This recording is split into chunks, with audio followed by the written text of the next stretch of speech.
كله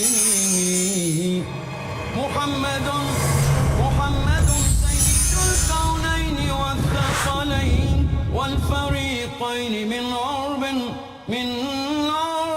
ومن عجم هو الحبيب الذي ترجى شفاعته هو الحبيب. السلام علیکم ورحمۃ اللہ وبرکاتہ. الحمد للہ رب العالمین وصلی اللہ وسلم علی نبینا محمد وعلی آلہ وصحبہ اجمعین ومن تبعہ باحسان الی یوم الدین، اما بعد. محترم بھائیو، ہم نے اس سے پہلے خرید و فروخت اور اس سے متعلقہ جو مسائل ہیں اس کا پچھلے لیکچرز میں کافی تفصیل سے ذکر کیا ہے، جس کا خلاصہ یہ ہے کہ اسلام نے خریداری، فروخت، نفع اور تجارت کو حلال کیا ہے، مگر اس کے کچھ اصول اور ضابطے مقرر کیے ہیں. ایک مسلمان کے لیے ضروری ہے کہ وہ جب مارکیٹ میں جائے، ملازمت کرے، کاروبار کرے، تو اس کے سامنے یہ اصول ہونا چاہیے تاکہ ہماری خریداری، ہمارا فروخت کرنا، ہمارا نفع کمانا اور روزگار حاصل کرنا یہ سب شریعت کے آئینے میں سنورا ہوا ہو. ورنہ لوگ مسجد میں تو بات کرتے ہیں شریعت کی، مگر وہ کوشش نہیں کرتے کہ دیگر جو شعبے ہیں ان میں بھی اسی سنت پر عمل کیا جائے. رسول اکرم صلی اللہ علیہ وسلم نے وہ تمام چیزیں جس سے آپس میں لڑائی جھگڑا ہو، جس کی وجہ سے ایک دوسرے کی حق تلفی ہوتی ہو، کسی پر ظلم اور زیادتی کا امکان ہو، تو آپ نے ان سب راستوں کو بند فرما دیا ہے تاکہ کوئی کسی پر کسی طرح کا ظلم نہ کرے. اب ان چیزوں میں سے ایک یہ بھی ہے جو کھیتی باڑی کا ہم اس سے پہلے ذکر کر رہے تھے، اس میں سے ایک یہ بھی ہے کہ نہ کسان کو دھوکہ ہو، نہ زمیندار کو دھوکہ ہو. آپ کا جو کاروبار اس کے ساتھ ہو اس بنیاد پر ہو کہ اس کو اس کا معقول معاوضہ ملے اور آپ کو آپ کا بدلہ مل سکے. دونوں اس طرح سے مطمئن زندگی گزار سکتے ہیں. ورنہ عام طور پہ دیکھا گیا کہ امیر لوگ، زمیندار حضرات، وہ کسان، دہقان اور جو بیچارہ اتنی محنت کر کے مزدوری کرتا ہے اس کے لیے ظلم و ستم کا ڈائریکٹ یا انڈائریکٹ سبب بنتے ہیں، حالانکہ اس کے دروازے بند کر دیے گئے. مثلا نبی کریم صلی اللہ علیہ وسلم نے زمینداری کے سلسلے میں جن چیزوں کو منع فرمایا ان میں سے ایک یہ بھی ہے کہ آپ کھیت یا باغ میں پھل آنے سے پہلے اس کا سودا نہ کریں. مثال کے طور پر کوئی آم کا باغ ہے اور وہ فصل سے پہلے، موسم سے پہلے ہی پیسے لے کر کسی کو دے دیتا ہے.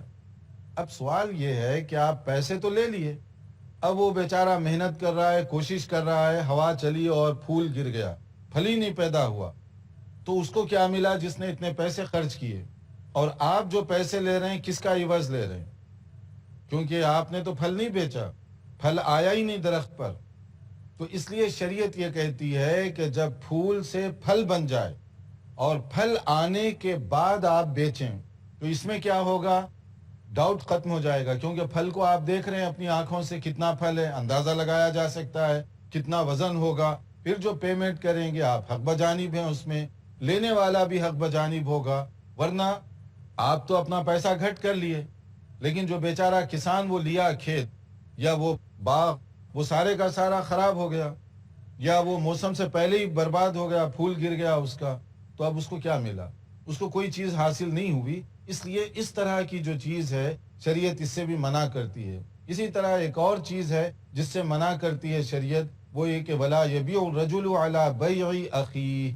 صحیح مسلم کی حدیث ہے، اور بھی یہ بخاری وغیرہ کے اندر بھی ذکر کیا گیا تفصیلی حدیث، کہ آپ جیسے آج کل بھی ہوتا ہے کہ ایک بھائی کوئی کاروبار کر رہا ہے، وہ بولی لگاتا ہے، آپ جا کر خواہ مخواہ جو وہ بھاؤ تاؤ کر رہا ہے اس کو خراب مت کیجیے. خراب اس طرح کہ جیسے اب مجھے وہ چیز 100 روپے کی مل رہی ہے مثال کے طور پر، اور وہ دینے والا بھی تیار ہو گیا.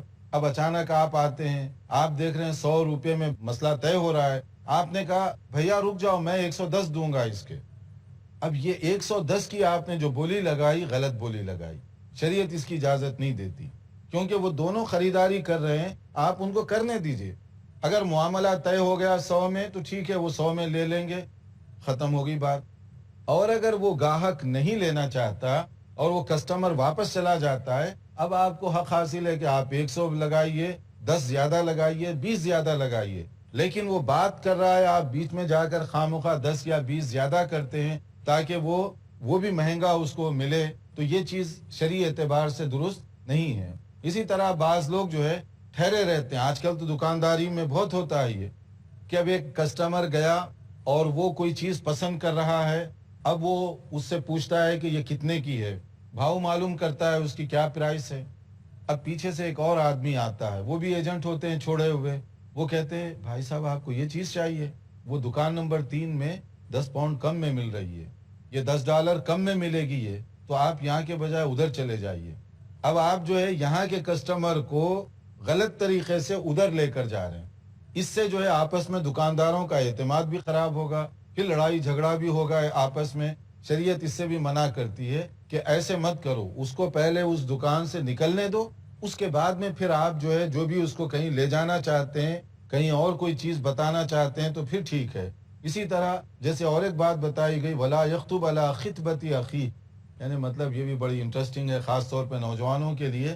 کہیں انگیجمنٹ کا مسئلہ ہے، آپ میں سے کسی کی ہو رہی ہے تو نہیں انگیجمنٹ، اگر کہیں انگیجمنٹ کا مسئلہ ہے، نسبت ہو رہی ہے شادی کے لیے، تو اب آپ کا ایک دوست، اچھا اس کی شادی فلاں اچھے گھرانے میں ہو رہی ہے، رائل فیملی میں یا اونچے گھرانے میں ہو رہی ہے، تو اب آپ جا کر کہتے ہیں اس سے اچھا ایک اور رشتہ ہے آپ کے لیے۔ اب وہ بیچارہ کنفیوز ہو جاتا ہے کہ اگر اس سے اچھا ہے تو میں اپنی بیٹی اس کو دوں یا نہ دوں۔ یہ شریعت میں غلط ہے۔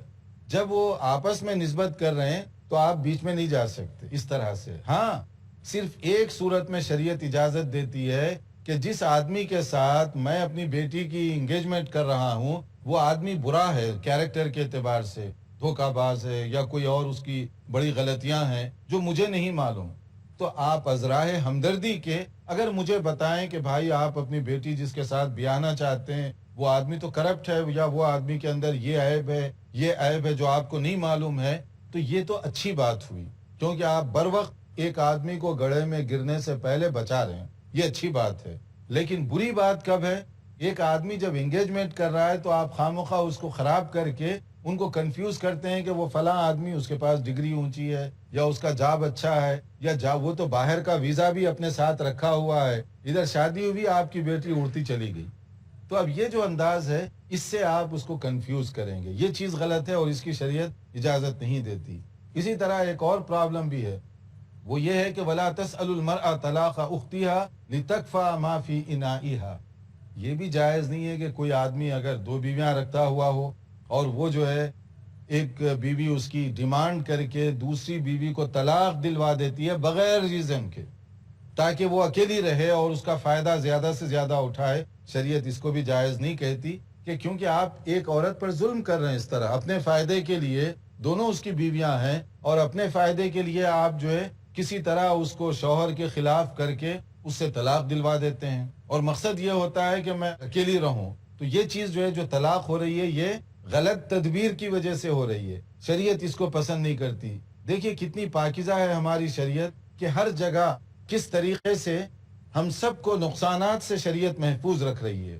اسی طرح سے ایک اور بات جو اس کے اندر بتائی گئی کہ نبی کریم صلی اللہ علیہ وسلم نے فرمایا کہ لا یصوم المسلم علی صوم المسلم، کہ مسلمان کے لیے یہ بھی جائز نہیں ہے کہ اپنے بھائی کی خریداری کے موقع پر خواہ بیچ میں آڑے آ جائے اور اس کی خریداری کو جو کچھ وہ لے رہا ہے اس کو خراب کر دے، تو یہ چیز بھی آپ کے لیے درست اور جائز نہیں ہے۔ تو یہ ساری چیزوں کا خلاصہ یہ ہے کہ اپنے فائدے کے لیے دوسروں کا نقصان نہ پہنچائیے، آپ بھی جائز فائدہ لیجئے مگر اس سے زیادہ کوشش کیجئے کہ دوسرا جو بھائی ہے اس کو بھی کسی طرح سے متاثر نہ کریں۔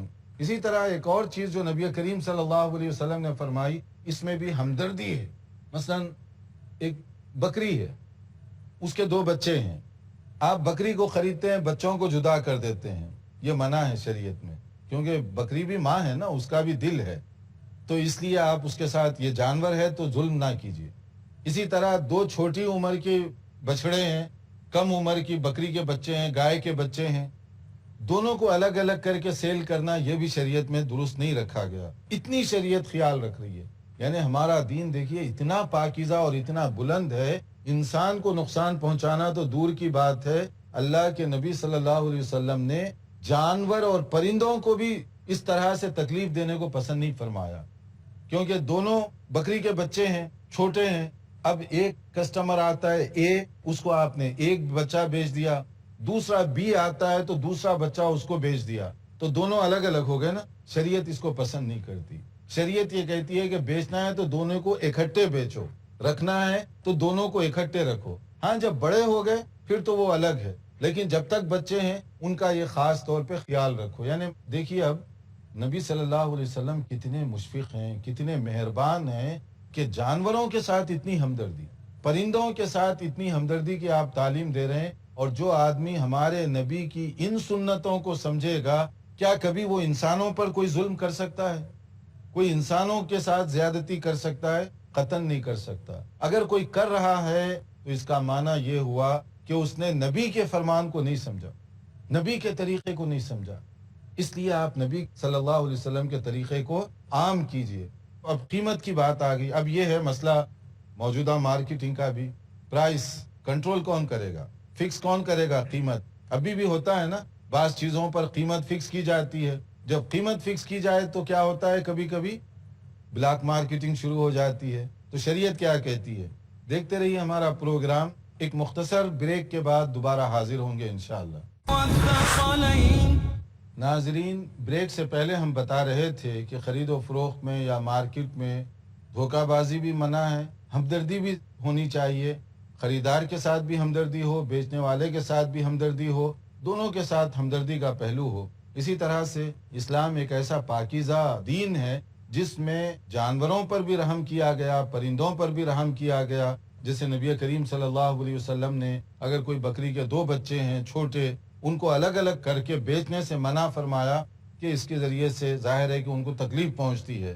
تو وہ اسلام جو جانوروں کے ساتھ، پرندوں کے ساتھ اتنی ہمدردی کرنا سکھائے، وہ انسانوں پر ظلم کیسے گوارا کر سکتا ہے.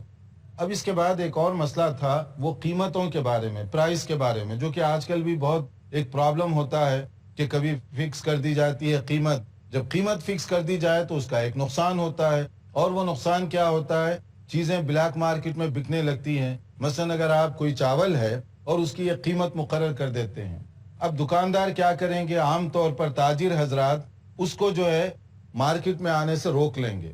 اب جب مارکیٹ میں آنے سے روکیں گے، لوگوں کی تو ضرورت ہے، ڈیمانڈ تو بڑھتا جا رہا ہے، پھر اس کو بلیک مارکیٹ میں بیچیں گے. تو جو چیز 10 روپے کلو کی بک رہی تھی، غلط پالیسی کے نتیجے میں وہی چیز لوگوں کو 15 روپے میں ملے گی. تو شریعت یہ چاہتی ہے کہ اس طرح قیمت کو فکس نہ کیا جائے تاکہ لوگوں کا بھی نقصان نہ ہو، آپ کا بھی نقصان نہ ہو. آپ کو تو شریعت اجازت دے رہی ہے جائز نفع کمانے کی، اس لیے پھر قیمت مقرر کرنا، اس میں بسا اوقات بڑے نقصانات ہوتے ہیں. ایک مرتبہ ایسے ہوا کہ مدینہ منورہ اور اس کے قرب و جوار میں کچھ چیزوں کی قیمت زیادہ ہو گئی. تو وہاں جو لوگ موجود تھے انہوں نے نبی صلی اللہ علیہ وسلم سے یہ گزارش کی کہ آپ قیمتیں مقرر فرما دیں، فکس قیمت کر دیں. تو نبی صلی اللہ علیہ وسلم نے کہا نہیں، ایسے میں نہیں کروں گا، کیونکہ اس سے جو ہے کسی کی حق تلفی بھی ہو سکتی ہے. اگر میں قیمت مقرر کر دوں گا اور ایک تاجر خرید کر لا رہا ہے اسی قیمت پر، اس کو کیا فائدہ ہوا؟ اس کے ساتھ ظلم اور زیادتی ہو گئی. تو میں نہیں چاہتا کہ اس طرح اس پر ظلم اور زیادتی ہو. البتہ آپ نے اصول بتا دیا تاکہ لوگ جو ہے کسی پر کوئی زیادتی نہ کریں، نہ خریدار، نہ بیچنے والا، نہ کوئی اور. تو اب دیکھیے نبی صلی اللہ علیہ وسلم سے جب کہا غلط سعر فی المدینتی علی عہد رسول اللہ صلی اللہ علیہ وسلم، کہ نبی کریم صلی اللہ علیہ وسلم کے زمانے میں جب قیمت ایک دم چڑھ گئی، بھاؤ اوپر ہو گیا، تو کیا ہوا؟ فقال الناس یا رسول اللہ غلط سعر فسعر لنا، قیمتیں بڑھ گئی ہیں تو آپ قیمت مقرر کر دیجئے. فقال رسول اللہ صلی اللہ علیہ وسلم، نبی صلی اللہ علیہ وسلم نے کیا فرمایا؟ ان اللہ هو المسعر القابض الباسط الرازق. یہ اللہ کے فیصلے ہیں، اور اللہ تعالیٰ روزی دینے والا ہے، اور اللہ تعالیٰ زیادہ دینے والا ہے، یا اللہ تعالیٰ کی طرف سے جو حکمت ہوگی وہی ہوتا ہے. اس لیے میں یہ کام نہیں کرنا چاہتا. وَإِنِّي لَأَرْجُو أَنْ أَلْقَ اللَّهَ تَعَالَى وَلَيْسَ أَحَدٌ مِّنْكُمْ يَطْلُبُنِي بِمَظْلَمَةٍ فِي دَمٍ وَلَا مَالٍ. میں تو چاہتا ہوں کہ اللہ کے دربار میں ایسے پیش ہوں کہ کوئی ظلم نہ کروں کسی پر، نہ تاجر پر، نہ گاہک پر، نہ دکاندار پر، نہ خریدار پر. آپ نے اس کو مقرر کرنے کو پسند نہیں فرمایا. تو اس سے بیسک جو بات معلوم ہوتی ہے، قیمت جو ہے وہ لوگ خود مقرر کریں، حکومت نہیں بلکہ کاروبار کرنے والے خود مقرر کریں، مگر انصاف اور دیانت داری کو پیش نظر رکھتے ہوئے کہ ان کا بھی جائز جو نفع ہے وہ لیں، مگر جائز نفع کا مطلب یہ نہیں ہے کہ لوگوں کی مجبوری کو دیکھ کر ناجائز نفع کمائیں. اس سے روکا گیا، دونوں کے درمیان ایک بیلنس رکھا گیا. اور اسی طرح سے ذخیرہ اندوزی. اب ذخیرہ اندوزی کیا ہوتی ہے؟ کسی چیز کی مارکیٹ میں شدید ضرورت ہے، آپ کیا کرتے ہیں، کچھ دنوں کے لیے وہ چیز کو غائب کر دیتے ہیں. یہ بڑے بڑے لوگ زیادہ کرتے ہیں. کچھ دنوں کے لیے وہ چیز مارکیٹ سے غائب ہو گئی. اب جب مارکیٹ میں وہ چیز نہیں آئی تو کیا ہوگا؟ لوگوں کی ڈیمانڈ بڑھتا گیا، ضرورت بڑھتی گئی. اب شوگر تلاش کر رہے ہیں، کہیں شوگر چینی ملتی نہیں ہے لوگوں کو. اب لوگوں کی ڈیمانڈ ہے روزانہ، تو اب کیا کریں گے؟ جب ڈیمانڈ ہیوی ہو جائے گی قیمت بڑھ جائے گی. جب قیمت بڑھ جائے گی وہ جو اندر ذخیرہ کر کے رکھے ہوئے اب وہ لائیں گے مارکیٹ میں. اور مارکیٹ میں کیوں لاتے ہیں؟ اب تاخیر کر کے، تاکہ جو چیز مثال کی طور پہ 20 روپیہ کلو مل سکتی تھی اب وہ اس طرح سے 30 روپیہ کلو ملے گی. اب جو بڑے بڑے امیر لوگ ہیں ان کے پاس تو ٹنز کے حساب سے ہوگا. اگر 10 روپیہ فی کلو بھی زیادہ ہو گیا تو کہاں سے کہاں ان کا نفع پہنچ گیا. یہ شریعت میں سخت ناپسندیدہ ہے، منع کیا گیا کہ اس طرح ذخیرہ اندوزی تم مت کرو. کہ نبی صلی اللہ علیہ وسلم نے فرمایا لا یحتکر الا خاطئ، کہ وہی آدمی یہ حرکت کرتا ہے جو گناہ کرنے والا ہو، نقصان اٹھانے والا ہو. اللہ تعالیٰ اس چیز کو پسند نہیں فرماتے. اسی طرح ایک اور چیز ہے دھوکہ بازی. کئی طریقوں سے لوگ دھوکہ دیتے ہیں. پہلے زمانے میں سیدھا سادی لائف تھی نا، دیہاتی لائف، تو ان کا انداز بھی دھوکے کا سیدھا سادہ ہوتا تھا. اب ذرا ماڈرن زمانہ ہے، چیز وہی ہے لیکن کلر بدل گیا، رنگ روغن کی تبدیلی کے ساتھ ابھی بھی بعض وقت لوگ دھوکہ دیتے ہیں. اس کو بھی آپ سمجھیں. اور ہم نے جیسے گزارش کی کہ ہم اپنے دکاندار بھائیوں سے، تاجر برادری سے ریکویسٹ کریں گے کہ وہ غصہ نہ ہو، کیونکہ یہ حدیث رسول ہے، سنت رسول صلی اللہ علیہ وسلم میں اس میں اصول بتائے جا رہے ہیں، آپ کے نفع کے لیے بھی، لوگوں کے عوام کے نفع کے لیے بھی. اور ہم اس کو اگر چھوڑ دیتے ہیں آپ کے لیے بھی نقصان، لوگوں کے لیے بھی نقصان ہے. اب آپ دیکھیے کہ نبی کریم صلی اللہ علیہ وسلم نے دھوکے کے سارے امکانات کو ختم کر دیا. مثلا اس زمانے میں ایک ہوتا تھا، اونٹنی کو بیچنا ہوتا یا بکری کو بیچنا ہوتا تو 2-4 دن دودھ نہیں نکالا کرتے تھے. جب 2-4 دن دودھ نہیں نکالتے تو کیا ہوتا؟ وہ دودھ زیادہ جمع ہو جاتا. اب کوئی کسٹمر آتا تو دیکھ کر اندازہ کرتا اوہو یہ تو بہت زیادہ دودھ دینے والی ہے. اور جب پہلی بار وہ دودھ نکالتا تو چونکہ 2 دن کا اسٹاک ہے تو اس کی وجہ سے زیادہ دودھ نکلتا، وہ خوش ہوتا، قیمت خوب لگتی تھی. اور 2 دن کے بعد کیا ہوتا؟ Back to normal.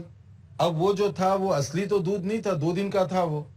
اب بعد میں جب نارمل دودھ آتا ہے تو کسٹمر کہتا ہے یہ تو میرے ساتھ فراڈ کیا، دھوکہ دیا، اس میں تو دودھ ہی نہیں ہے، یہ جتنا میں سمجھ کر لیا تھا وہ ہے ہی نہیں. اب دونوں لڑتے رہیں گے. شریعت کیا کہتی ہے؟ اس طرح کرنے کی تمہیں قطعاً اجازت نہیں ہے کہ لا تسروا الابل والغنم فمن ابتاع فهو بخير النظرين بعد ان يحلبها ان شاء امسكها وان شاء ردها وساعا من تمر. صحیح بخاری اور صحیح مسلم کی حدیث ہے. ایسا کوئی مت کرو، بیچو تو پراپر طریقے سے. لیکن چونکہ ڈاؤٹ تو ہے نا، ایسے لوگ کریں گے، تو شریعت کیا کہتی ہے؟ اچھا اب اگر تم کرو گے تو خریدار کو اختیار حاصل ہوگا. اور وہ اختیار کیا ہوگا؟ جب وہ دودھ نکالے گا، دوسرے دن بھی نکالے گا نارمل دودھ، اب اس کو مرضی ہوگی، اگر وہ پسند نہیں آیا اونٹنی واپس کر سکتا ہے اور آپ کو پوری پیمنٹ کرنی پڑے گی کیونکہ آپ نے دھوکہ دیا اس کو. یہاں ہم تھوڑی دیر کے لیے رکتے ہیں، اگر آپ کا کوئی سوال ہو تو پہلے کر لیجئے. جی آپ کچھ پوچھنا چاہتے ہیں؟ جی السلام علیکم. وعلیکم السلام. جیسے کہ ٹرانزیکشن کے بارے میں بھی بات چل رہی تھی، خرید فروخت لین دین کے بارے میں، تو میرا کوشچن یہ تھا کہ آج کے ٹائم پہ لوگ ڈیبٹ کارڈ اور کریڈٹ کارڈ زیادہ تر یوز کرتے ہیں، تو ان دیٹ کیس وہ یوز کرنا کتنے حد تک صحیح ہے؟ بیکاز جب ہم لوگ کریڈٹ کارڈ یوز کرتے ہیں تو ہم لوگوں کو کہیں نہ کہیں اس پہ انٹرسٹ دینا پڑتا ہے. سیکنڈ چیز یہ ہے کہ پاسبل نہیں ہے کہ بڑا اماؤنٹ جو ہے وہ ساتھ میں لے کے گھومنا، اس چیز کا بھی خطرہ رہتا ہے جس کی وجہ سے ہم لوگ کریڈٹ کارڈ کا یوز کرتے ہیں. اور کہیں کہیں پہ ایکسیپشن ہوتا ہے، لائک کہ ای ایم آئی ہم لوگوں کو بھرنا ہے، کوئی بڑا پروڈکٹ لیے جس کے لیے ای ایم آئی بھرنا ہے تو وہ ہم صرف کریڈٹ کارڈ کے ذریعے یوز کر سکتے ہیں، اس کے علاوہ آپ وہ چیز نہیں لے سکتے. تو ان دیٹ کیس ہم لوگوں کو کیا کرنا؟